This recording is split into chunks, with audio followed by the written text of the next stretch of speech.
Hello everyone, this is CJNovo992 and today we're back for the brand new video. Now I've lost count how many times I've done that intro, not on live, just in the last 24 hours. It's been a bit of a hectic time right here on the channel, so hectic I've not took my Fitbit off. Tune in CJ, it's Old Firm week, but because it's Old Firm week, because we've had transfer deadline day, there is a mixture of the emotions in here and I'm not sure how to feel, but I'll tell you son, I'll feel a lot of it in the next 24 hours. So ladies and gentlemen, strap yourselves in. We're here to talk about the one, the only, the best derby left in football, the Old Firm. But as this is a game that requires very little introduction, let's just go ahead and get into it then, shall we? And as always, we're going to start off that by discussing the old oppositional preview, by having a look at the old Celtic side, who unfortunately still sit top at the table. Something I've had to say way too many times for my liking, but unfortunately for us fans, our team doesn't seem to do anything about them being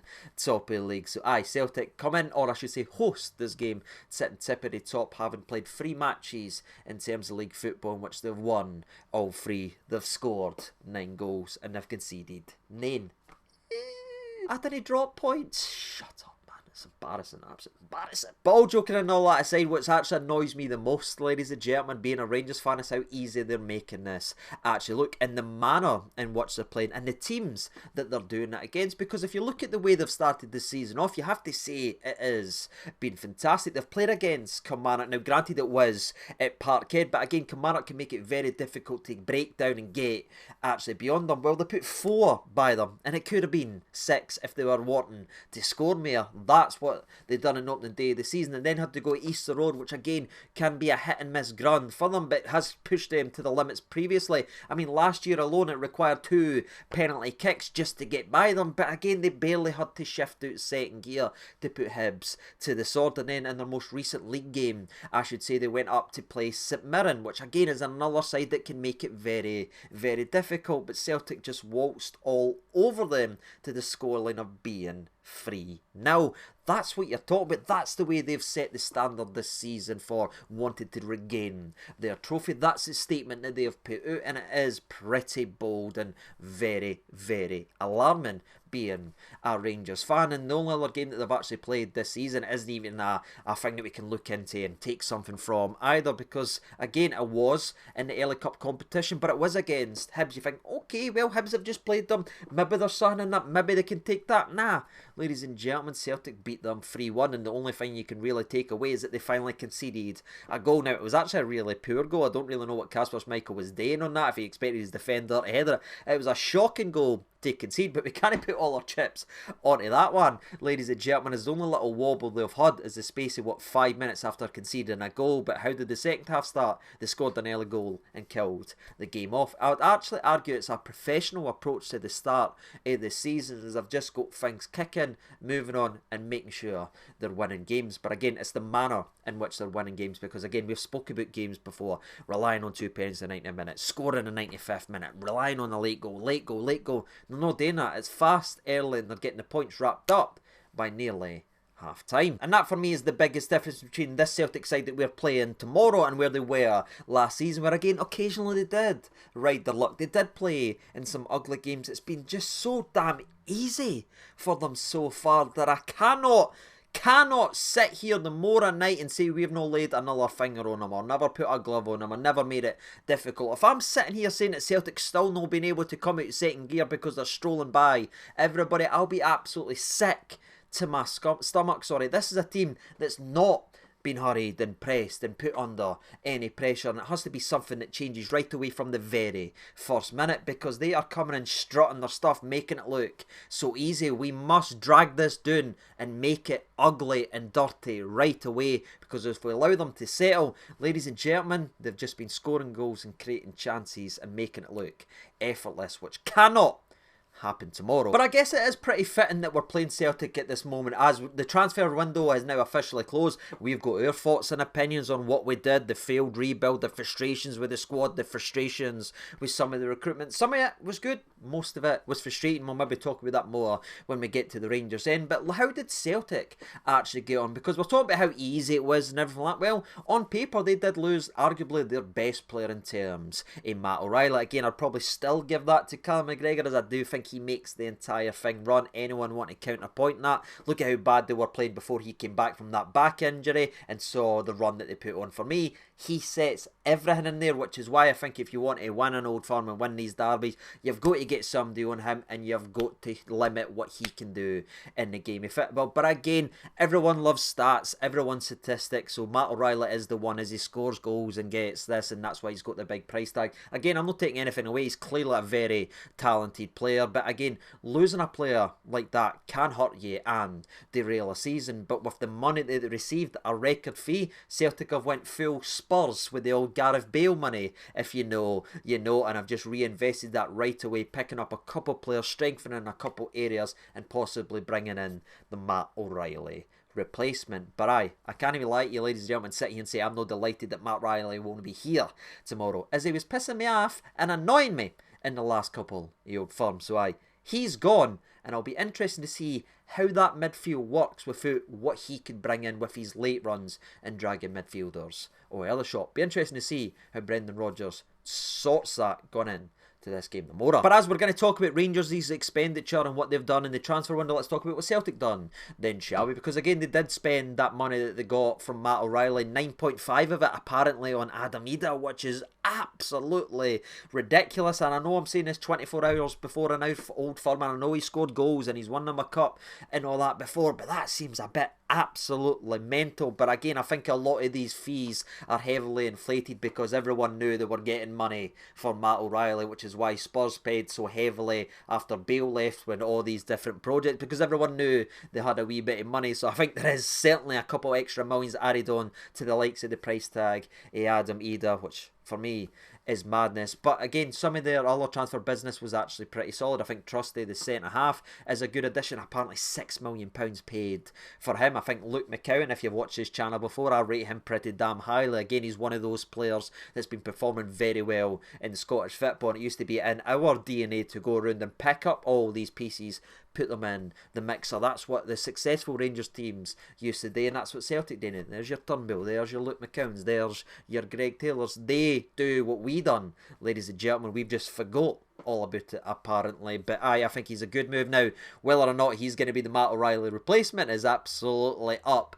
in the air, and I'm not sure if we'll actually see him given the start or the nod tomorrow, but he is fit and ready, so I think he's more likely to be seen rather than who the actual Matt O'Reilly replacement is by the name. Engels is obviously a talented player that actually came through like the academy of Club Brugge. He's played there before. Phil Clements said a lot of high praise about him in his previous years at that. He's a very young player, only 20-year-old, but he's played over 50 times and everything like that in the Bundesliga. Already got 2 international caps. It's going to be interesting there. And if you step back and you look at it, you're just talking about a couple players there, but that's a team that's reinvested money, that's maybe sold their best player, but they've reinvested it in strength in several areas in the Old Park. And I'd argue they're now stronger despite losing a Matt Riley as a squad than they were when they just actually heard them, especially keeping the likes of Hatate and Kyogo, etc, etc. So it's a pain in the arse, ladies and gentlemen, but that's the work that they've done so far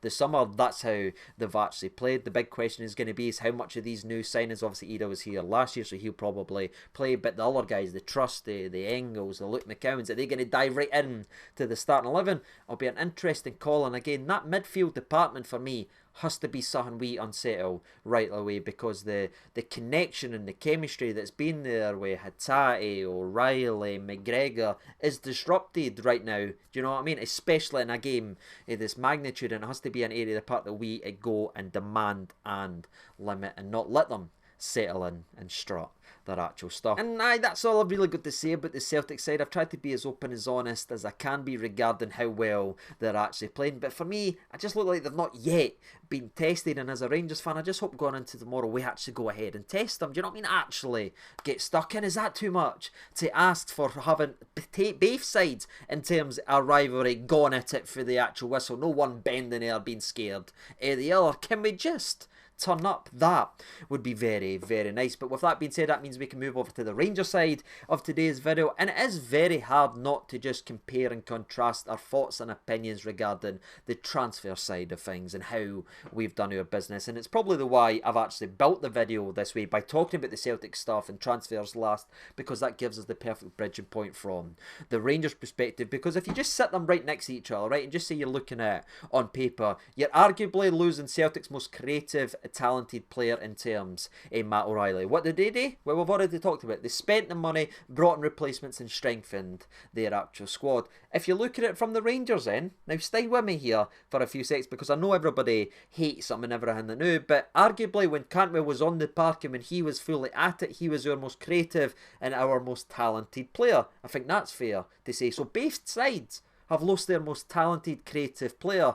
Just completely different outlooks in where they've actually gone. Where they have made a record fee, we've took 500k, which is only 200k less than we did for Scotty. Scotty, right? That's how badly we are run as a football club. But again, our handling of the situation and dragging his value down there, where we had to just get rid of him. And again, that's very little money coming back in. It doesn't give us a lot to actually spend. But what the cruel irony of being a Rangers fan is, I'd actually argue we've got a replacement for Todd Cantwell. We signed him just bang on the end a transfer deadline day by the name of Berami. Nadim Berami is an actually very good football player, someone I'm actually excited about, you know, in a summer full of projects and maybes and full risk gambles in that aspect. Berami is a player I'm looking at and be like, oh my god, I'm actually excited that we've managed to go ahead and get him. But the cruel twist in this tale is he will not be involved in the game tomorrow. Why? Because we've signed them too late in the transfer window, that the paperwork isn't even done yet, so it's not going to be done in time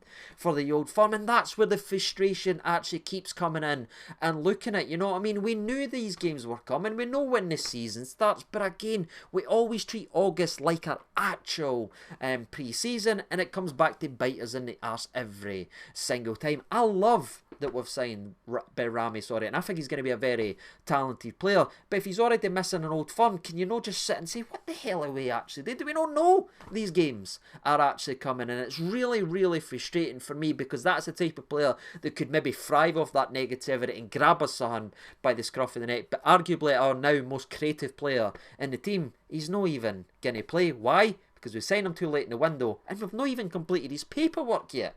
24 hours, less than 24 hours ahead of the game. It's infuriating, but that's where we are. And speaking of where we are, Ray, who was also signed on transfer deadline day, is actually eligible to play. His paperwork's done, he's been cleared, he's able to go, but we're getting the same crap spat at us, ladies and gentlemen. They've barely trained, they're just in the door, so they've got to get time to adjust it. And again, I know I'm maybe just moaning for the sake of moaning, but I'm sick of the same stuff, ladies and gentlemen. You know what I mean? We know these massive Old Firm games. We know how important this game actually is. See the excuses finding, oh, we've not had time to train them. We've not had, well, you've had an entire month, 2 months to get these actually over the line, get them in the building. So when you sign them late, I didn't want to hear excuses why they can't actually play because we've signed them late. We done it. It's our actual fault. So again, I'm just going to go what I've always said. Players should be able to go out there and play. Take the ball, put it in there, stop the opposition from scoring it down there. It's a pretty damn simple game. All these overcomplications and stats, expected this, stand here, you got more chance of doing this, all that stuff, go away sometimes. Just let players be players, and I'm hoping the Ray is some way involved in tomorrow's game, because again, he's got a wee bit of bite, his energy, and again, he's a defensive reinforcement that's been brought in for a reason. Why?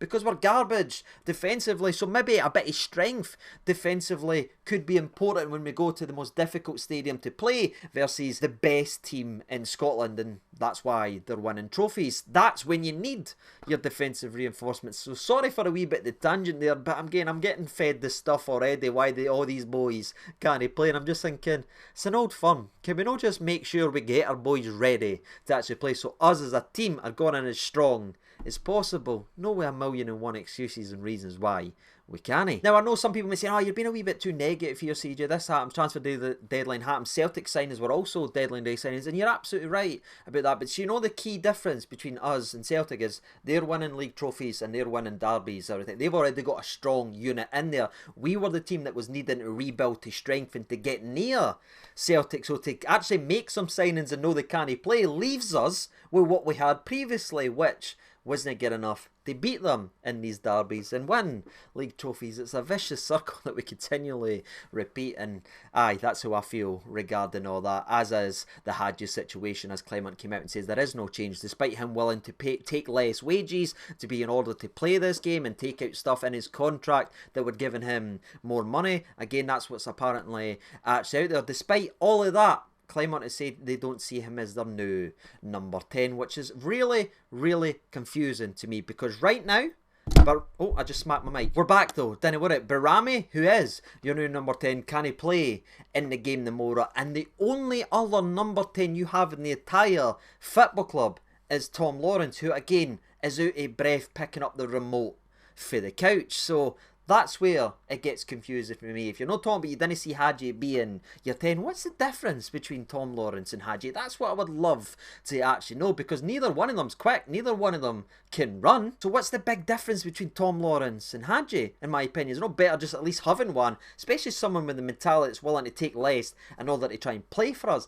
That's the type of atmosphere and attitude that I want to see in a Rangers team. But Clement's made his decision clearly, and I would expect to see Hadji's contract ripped up in a not too distant future. Thankfully, there is some good news, ladies and gentlemen, and the good news is there hasn't been any fresh injuries, which might sound like a small thing, but again, if you're a Rangers fan, you'll know that is absolutely massive, as the only other person that is actually injured is Ridvan Yilmaz. Cortez is back training, he's working his way up. Raskin's back training, working his way up, so there is players returning to the team. Sterling's fine, everything like that, so that is great to actually hear, especially, again, being a Rangers fan, but it does feel a bit frustrating that the additions that were varied into strengthen the squad can't go ahead and play in the game. Again, we can't keep going over it, ladies and gentlemen, and football is a funny game, because I think if you asked anybody, and I even feel it right now, this is probably the most flat I've felt going in to an Old Firm for I don't know how long. You're talking about expectations and hype and excitement and everything like that. It's done here right now is this team and the way the summers went and the rebuilds went and some of the same pieces that aren't good enough still being here does sort of annoy you and frustrate you and feel under there. But at the same time, as ladies and gentlemen, even if we had made all the signings in the world and we had made it all pretty, because Beale made 10, 11 signings and they were all changed, it doesn't guarantee that it changes everything like that. And what I would say is, yes, it does feel doom and gloom right now. Yes, there is a lot to be negative about, but again, it's still a game of football at the end of the day. I know you're not wanting to hear it or anything like that, but it still is a game of football, because I've seen some of the best Rangers teams I've ever seen go to Parkhead and not get a result. See the guys that you love and you search up and you've got profile pictures of and everything like that for years ago when Rangers teams used to be really successful. They went to Parkhead and weren't able to get wins. They would get beat, they would draw. It's a hard place and a hard place to go, especially in Old Firm Derby Day, and that's with fans actually being in. Then you've got no fans, so it is an uphill battle, and again, I've seen good and great Rangers teams go there and get nothing. Can I just see maybe a painfully average one that's missing some key players because they're not allowed to play in the starting 11 go ahead and win? That's all I can hope for, and that's all I can ask, because again, it is a game of football. It's all there to be won. Just win your individual battle, no matter the person that gets selected. Just beat your opposite, and if enough of us do that, if we can actually win the middle of the park, if Connor Barron can add us a wee bit of sun, can Dujon Sterling go there and add a bit of bite into the middle of the park? Is that why we've brought in Naray? Because Naray then protects Tavernier, so we can let leash Sterling in the middle of the park. Because if you're talking about Sterling, you're talking about Barron, you're talking about Diamande in the middle of the park, that's legs, energy, and can run, and that is what the blueprint that was set in place by Steven Gerrard when we used to dominate these Old Firms for a very, very short period. Win the middle of the park, make that your strongest area that you possibly can, and maybe, just maybe, we'll go ahead and get a result, which would be obviously up against it, because I think we're heavy, and we're not just underdogs, I think we're heavy underdogs going into this game. But again, anything can happen, ladies and gentlemen. I've seen it go the wrong way so many times. Can I just see it go the right way just when I need it That would be absolutely fantastic. But that's it, ladies and gentlemen, boys and girls. I'm sorry I have to bring you the bad news that obviously the new signing in terms of Barami can't play in the game of football. But Proper's ready. They're go for Czerny's obviously up and ready, and the Ray's at least able to play. There is people and things to get behind. But again, when that whistle goes, we'll know within the first 5 minutes, because if we play scared again, we'll know how it actually goes. But if we get in there and stop this Celtic team from finding their spot and settling in to the game, we might get something for it. But again, it is an uphill task, especially with the way we are right now. And that's honestly it, ladies and gentlemen. That's all I've got to say regarding this game of football. Again, I'll keep everything crossed that we can get a positive result tomorrow. But am I going to come here and predict a win? I want to, ladies and gentlemen, but I feel like if we can get a score draw, I think that would be a very good result with the way we actually are. And I don't know why. I know Dessers been involved in some bad moments versus Celtic, but he's also had a couple goals chopped off, a couple big moments chopped off, as I think we've had 5 goals ruled out from VAR in the last 8 Old Firm, which is an incredible statistic to actually put it there. Now again, I'm not saying they're all wrong in that, but just that in itself, it's inches, it's little maybes, it's just, you know, getting the rub of the green. Maybe, just maybe, Dessers will get his rub of the green, and I think we are on the shoulders of Cyril Dessers, rightly or wrongly, as I know a lot of people didn't like him. I feel like if we're going to have success tomorrow, it needs to be on the back of CD number 9, and that's what I'll keep hope, ladies and gentlemen. I know it's going to be a difficult game. I know it's a difficult task. Just back them. Let's see how it goes, and let's hope for a wee bit of sun, especially in the middle of the park. Because I'll tell you, despite all the doom and gloom, Sterling, Barron, Diamande, not Tom Lawrence, because he'll get run over in the actual park. He's not got the legs to put pressure on Callum McGregor. How many times do we need to watch it fail, Clement? You know what I mean?